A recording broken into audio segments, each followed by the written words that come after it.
Iniciamos con Transportadoras de Gas del Sur. Entramos a hacer un repaso de la empresa.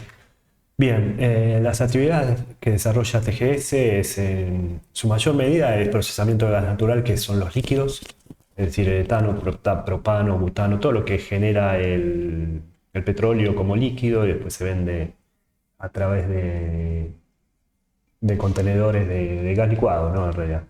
Bueno, servicio público de transporte de gas natural. Servicio Midstream, que tiene que ver con acondicionamientos y trabajos en vaca muerta, así como instalación de gasoductos de ahí. Tiene que ver también con el nuevo gasoducto que se está haciendo.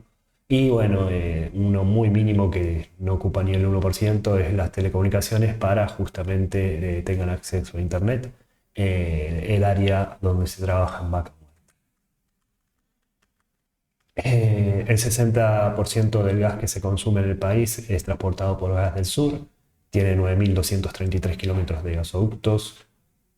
La capacidad firme de transporte es un poco más que esto, después vamos a verlo cuánto es. Tiene, bueno, capacidad instalada, 33 plantas compresoras, 7 provincias abastecidas y casi 770 empleados. Una cosa con la tarifa, el marco regulatorio estuvo vigente durante 12 años y los 18 años restantes fueron suspendidos, es decir, del 92 al 2004 nada más. Después la tarifa se fue a piacere, bueno, del gobierno, a través de prietes y todo eso, como estamos viendo, ¿no? Los cuadros tarifarios se ajustaron semestralmente conforme al marco regulatorio, nada más que 9 años. Se realizaron únicamente 2 revisiones tarifarias quincenales, cuando deberían haberse realizado 6 revisiones tarifarias a la fecha. La tarifa de transporte nunca estuvo fijada en dólares y TGS nunca recibió subsidio del Estado Nacional. Bueno, hablan de las inversiones, hablan de los gastos y demás. Después vamos a seguir un poco. Comienza el ejercicio 2023 con un saldo positivo de 5.663 millones, siendo un 66,2% menor que el acarreado al inicio del 2022, principalmente por menores márgenes brutos y operativos, que si bien lo vemos en la página 12 de la entrega del estado de resultados, vemos que una utilidad bruta desciende alrededor de 11.000 millones, la utilidad operativa desciende lo mismo, y bueno, es lo que conlleva y hace todo el caminito para llegar a una utilidad del periodo 11 millones, 11.000 millones menor que el año pasado.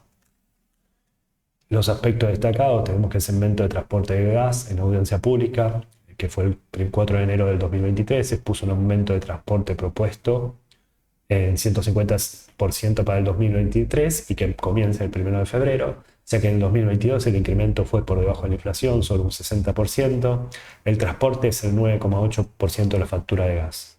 Enargas resolvió el 28 o 29 de abril un incremento de tarifa del 95%. Se continúa con los proyectos de ampliación en la planta de Tratayén, que está en Vaca Muerta.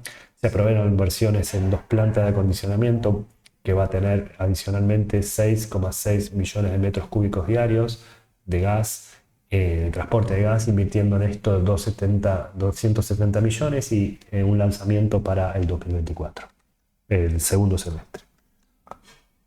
Vamos con la parte de audiencia. Recordemos lo propuesto por TGC. Acá hablan de, bueno, el índice de precios mayoristas, lo que se estimó, lo que alcanzó, bueno, el único ajuste tarifario que hubo a partir del 19 hasta el 22 fueron 60% contra un 4,90% de ingresos al precio mayorista. El ajuste no aplicado del 2,70 sobre tarifa actual, es decir, no esperan eso. La cuestión es que la adecuación tarifaria transitoria, lo que se espera es que sea un 135% del 1 de febrero, bueno, un 95% a partir del 1 de mayo.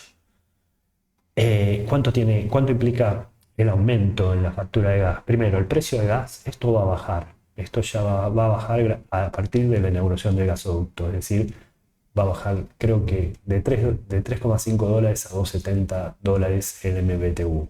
Esto parte. Hay que ver cómo es el proceso del dólar, ¿no?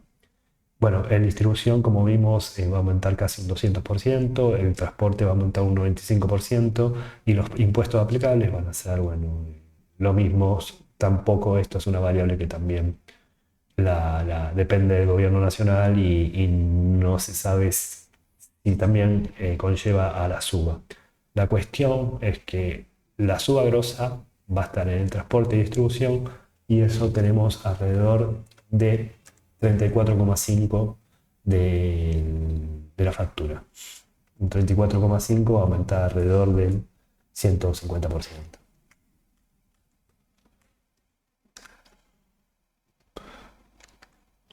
Otra cosa, para empezar, bueno, acá hablaron en la conference call, que estuvo media, no se escuchó bien. Bueno, la tarifa, el aumento de la tarifa, 32 kilómetros de extensión de gasoductos fue lo que pasó en Vaca Muerta, condicionamiento de planta con una nueva capacidad de 15 millones de metros cúbicos diarios y una inversión que dijimos a Tratayén de 28 millones de metros cúbicos en 2024. Los ingresos por venta acumulan 46.437 millones y baja 20,5. Los costos de venta dan 27.299 millones y bajan 3,7. Por eso el EBITDA baja alrededor de 10,7 puntos porcentuales. Es 42,6 en este trimestre. Las existencias dan 1.737 millones, una baja del 22,2%. El año pasado la baja fue de 56,1%. Las compras de gas fueron de 13.669 millones, un 11% inferior al primer trimestre del 2022. Bien. Acá vamos a...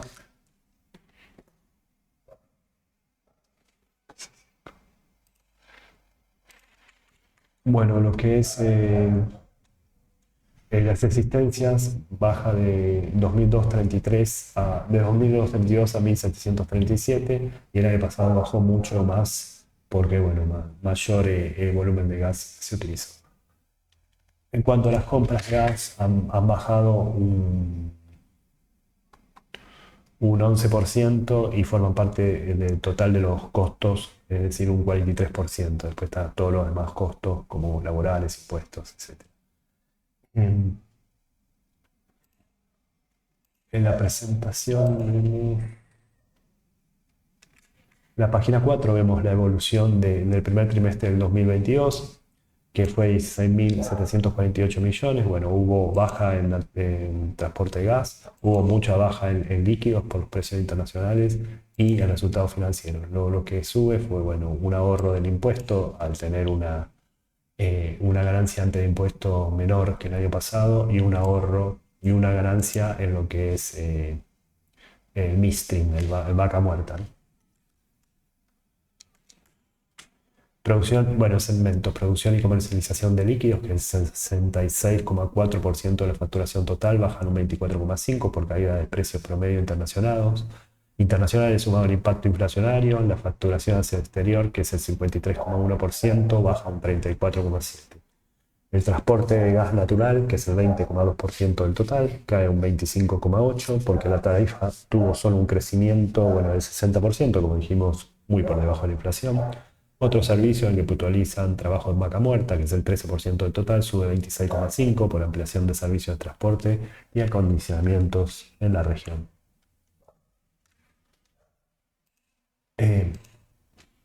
Bien. Tenemos en la página 23 la subdivisión de costo, producción y comercialización de líquidos son 30.818 millones, 46.437 millones y baja alrededor de 10.000 millones. Ingresos por venta son 9.358 millones y baja alrededor de 3.300 millones y sube 1.300 millones otros servicios que es lo de midstream. Se exporta 16.367 millones a través de producción y comercialización de líquidos, que son más o menos 9.000 millones menos que el año pasado. Yendo a algo más gráfico y viendo los EBITDA de producción, tenemos que un retraso de EBITDA de 4.300 millones en lo que es transportación de gas. Es por bueno, el efecto inflación, es por que es lo que se queda la tarifa. Esto es una pérdida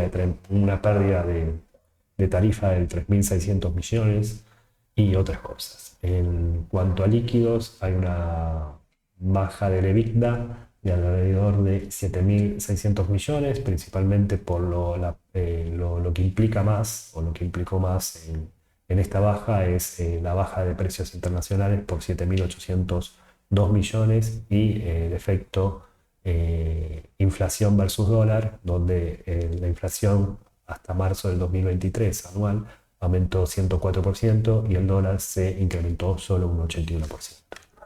En cuanto a lo que es vaca muerta, casi el EBITDA es un poco mayor, 500 millones se ganó. Esto es bueno, por la mayor capacidad de transportación, mayor condicionamiento a la planta de Atleta. El promedio de entregas diarios baja un 12,6% respecto al primer trimestre del 2022. El 83,1% son por contratos en firme, el año pasado el 82,5%. La producción de líquidos totales sube el 6,3% anual, el despacho baja un 2,9%, se desglosa el etano que sube un 7,9%, el propano baja un 15,4%, donde se exporta el 65,7% y baja un 15%. Esto es para el único cliente que es Polisur. El despacho de butano baja un 5,3%, se exporta el 50% y sube un 17,2%. El despacho de gasolina se exporta el total y sube un 14,5%. La planta de Tortayán procesa 8,8 millones de metros cúbicos por día y es un 39,7% mayor al promedio del año pasado por aumento de su capacidad.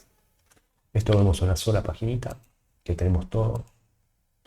Se puede ver en el informe todo succionado.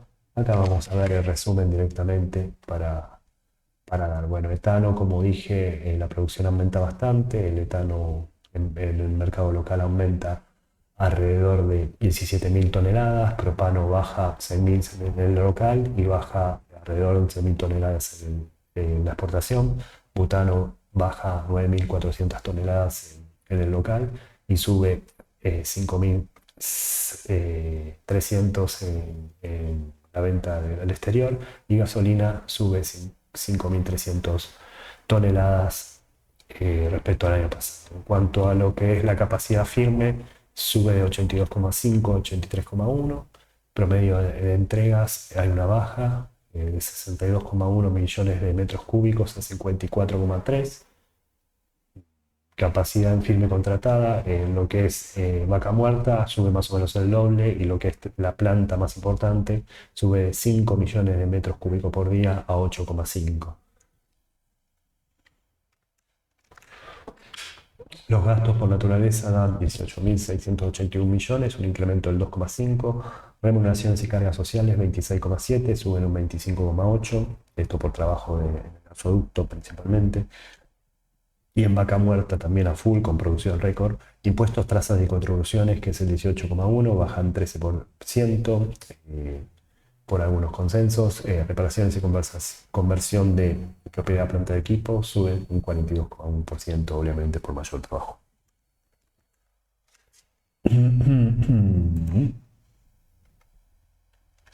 Bueno, en la página 27 vemos que los sueldos aumentan alrededor de 1.000 millones.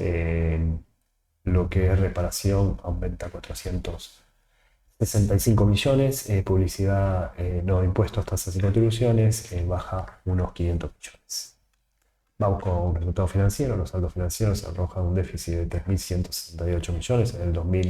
El primer trimestre del 2022 restaban 1.308 millones por brecha negativa Reccan y diferencia de cambio más negativa. La deuda financiera bruta es de 113.800 millones, una baja de 1,2% del inicio del ejercicio. La totalidad del endeudamiento es en dólares. La posición en moneda extranjera es negativa de 122 millones de dólares, aumentando el déficit en 10% por sube en deudas financieras. El flujo de fondos es 14.539 millones, un 11,2% menor que el año pasado, aunque aumentando 3.639 millones respecto al inicio del ejercicio. Tenemos los saldos financieros en 28, donde bueno, hay un rectangle con una diferencia que da una diferencia negativa, es decir, una diferencia de 4.700 millones negativas respecto al año pasado y una diferencia de cambio generada por activos de más de 10.000 millones.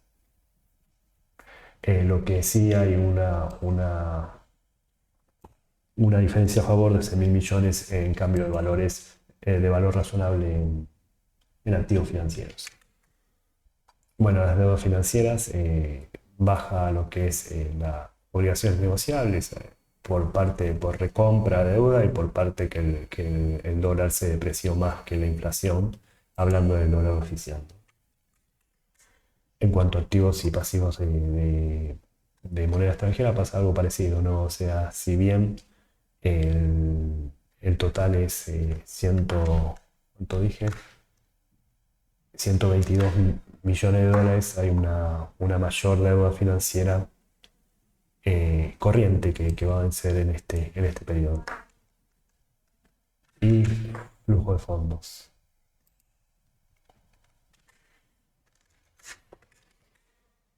Donde se tiene 14.539 millones contra 16.381 millones, con una suba de 3.638 millones. Esto se da principalmente por mayor flujo generado por operaciones, no respecto al año pasado, sino en general, no en diferencia de cambio. Y una cosa más, antes de pasar a las perspectivas, es por qué ha descendido. Bueno, es lo que dijimos, alto diferencia de cambio, baja ganancia o menor ganancia o mayor pérdida debido a la exposición por inflación y, como dije, mayor cambio en valores razonables. Esto se tienen algunos valores registrados, por eso aumenta activos generados por inversiones, activos generados por otras cosas, por eso aumenta el cash flow. Más bien estos generados por... Sí, no, por eso. Bueno, sí, ahora vamos a perspectiva. El 19 del 4 en la Asamblea se constituyó una reserva para futuras inversiones, adquisición de acciones y distribución de dividendos por 185.000 millones, pero sin reparto de dividendos previsto. Hay muchas obras por hacer. No se decidió qué se va a hacer con esta reserva aún. Se aprobó la prórroga por 5 años y la ampliación desde 1.200 a 2.000 millones de dólares el programa global de obligaciones negociables. Hoy se cuenta más o menos con 500 millones de deuda emitida. Se comenzaron los trabajos para ampliar capacidades o intención de eso, a 28 millones de metros cúbicos en Vaca Muerta. Y esto va a estar listo en 2024. La liquidez sube de 3.65 a 4.58, la solvencia va de 1.84 a 1.85, el valor del libro es 4.39,5, la cotización, la verdad, disparó muchísimo, así que hay que tener cuidado si se compra o no, porque el PER, por ejemplo, está 10 años por lo menos, más de 10 años, 12 años por encima del promedio. La capitalización bursátil es grandísima, 951.000 millones de pesos, la ganancia por acciones 7,52 nomás y el PER, como dije, 27,3 años. Es todo. Gracias.